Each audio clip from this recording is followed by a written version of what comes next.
The whole of this sixth dwelling, chapter 7, talks about, you see what she says here.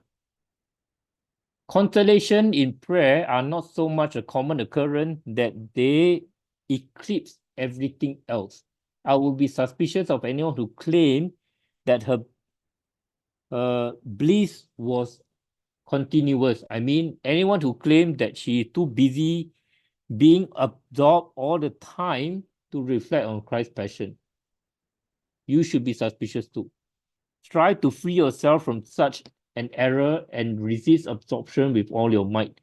If your own efforts are not enough, ask for the opportunity to serve, dedicating yourself to a task that requires such care and concentration that this danger will naturally melt away.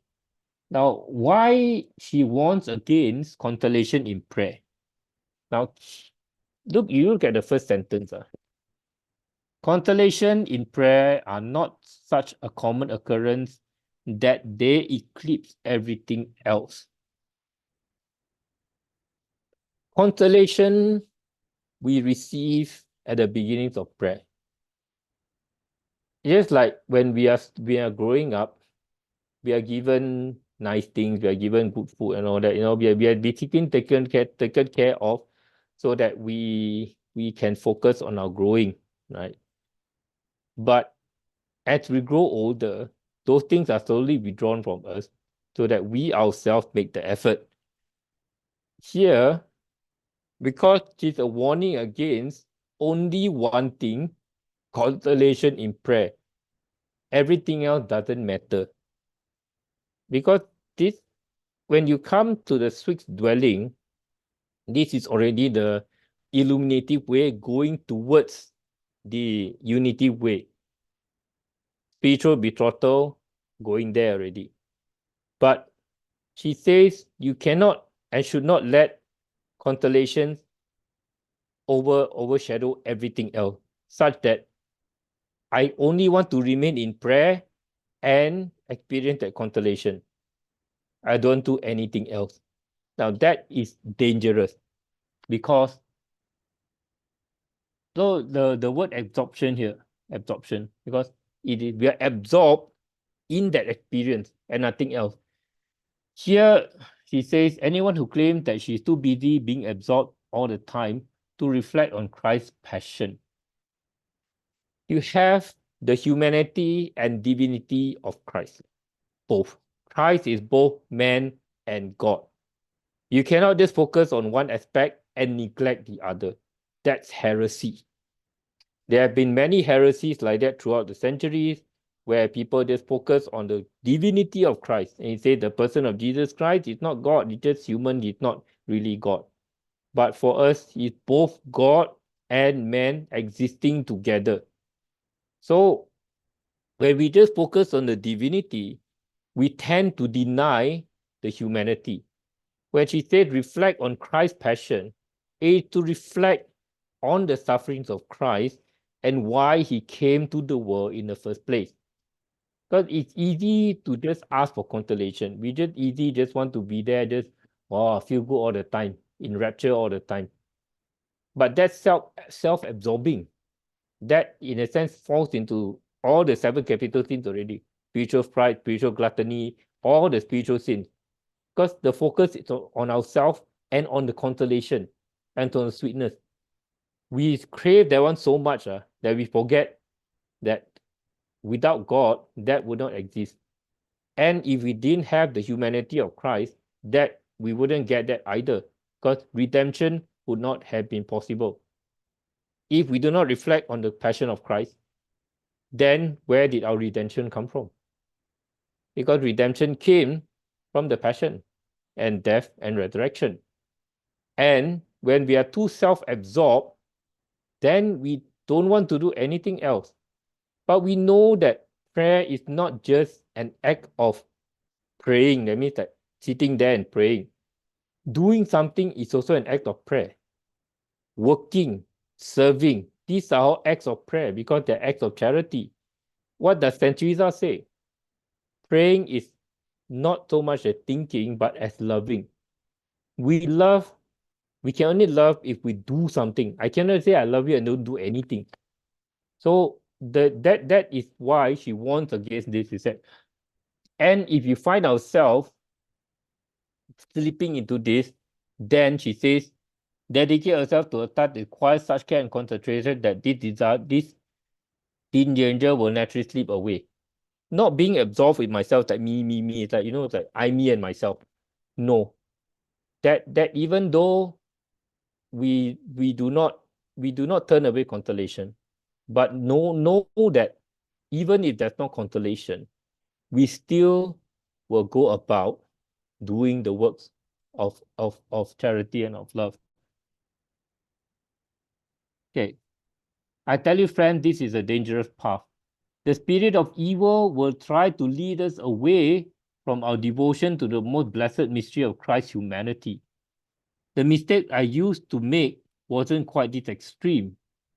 What I did was that I stopped taking delight in the thought of Christ and instead waited around for adoption and the consolation it brings. Then I realized clearly that I was on the wrong track. Since it's not possible to sustain a stock of adoption, my thoughts were flirting all around all over the place. My soul felt like a bird flying around and around, unwilling or unable to alight anywhere, losing a lot of time, not making any progress in virtue or improvement in the practice of prayer. So, again, if you look at it in a logical way, when we pray, it is already the sixth mention. We have already purified ourselves in the senses and in the spirit, coming towards betrothal, the engagement period, and we receive a lot of delights. The danger is to want to remain in the delight all the time. Life is not a honeymoon, neither is prayer life. We know that in any stage of life, whether you're a priest, you're religious, you're married, there's always a honeymoon period. But after that, it's over. And we have to come back to reality. So she says, it's impossible to remain in the honeymoon stage forever. There is no way. Because it is when we remain too long in that, we just think of ourselves. We want it for ourselves only. We want. We only want consolation and nothing else. We don't want suffering. We don't want challenges. We don't want trials. But without that, how do we grow? We don't grow in virtue. Growing in virtue is practicing virtue is we need to interact with people. I can't interact myself and increase in virtue. No way.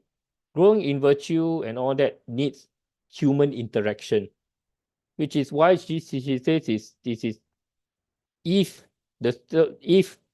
the mind or the soul is not in a state of adoption, when it's not receiving consolation, when they're praying, then the mind will go everywhere. And this is where the devil will come in. Because we know the English term where they say the idle mind is the devil's workshop. Since we cannot think of consolation, we don't know what else to think. So come in. And you're telling us, oh, you didn't receive consolation because God not pleased with you, you're not doing enough, you're not doing enough, you're not doing penances enough. No, these kind of things will come in and telling us basically we did, oh, something must be wrong with us that we are not receiving consolation. But if you are grounded enough to know that consolation is only given to us so that it gives us the strength to serve, then we will not fall into this trap. When we pray, whether or not we receive consolation, it is to help us to go and serve. Which is why she said here, thoughts of Christ, I stopped taking delight in the thought of Christ and instead waited around for adoption and consolation it brings. When we think of Christ, we think of his words, we think of his teachings, and that's supposed to spur us to go and serve. But when we focus only on consolation, we only focus on ourselves, which is why whatever it is in our prayers, Christ must be at the center. Every single sacrament, everything that we do always points back to Christ and no one else. Otherwise, if Christ is not there in the equation, then what is there? Us. Only us. We. I, myself. And when that happens, then the devil know that we are falling into pride and say, okay, this person only one more. Okay, let me go and chuchok him a bit. Tell him, oh, you didn't get this because you didn't do this. Chuchok some more. Then we slowly like, yeah, since I'm not getting it, might as well just don't do. We slowly fade away from God. So these kind of things, constellations are good in itself.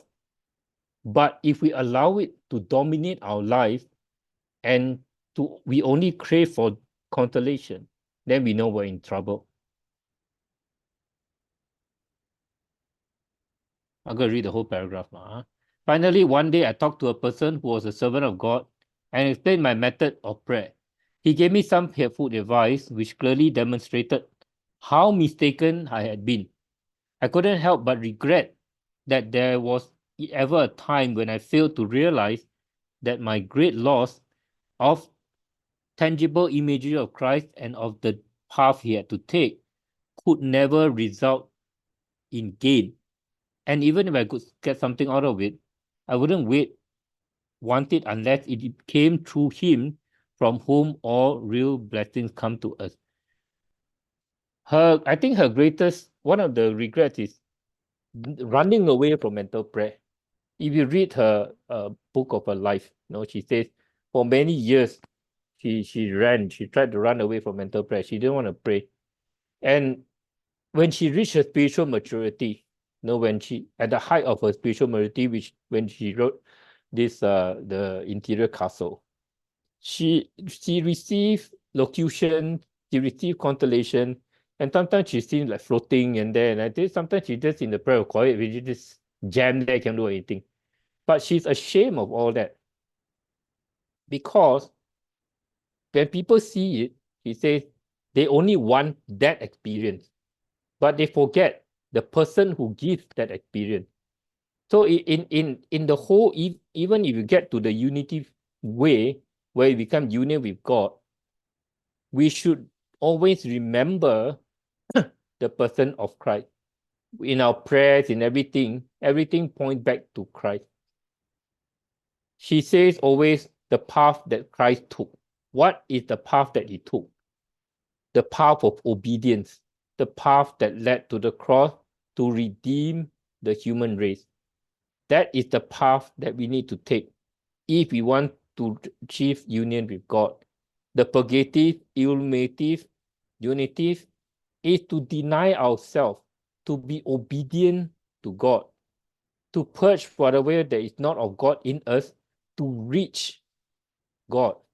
In Christ, it is clearly stated in the scriptures, denied himself, taking the form of a servant, being born in the form of human, taking on the cross, being nailed to a cross, in humility, in obedience.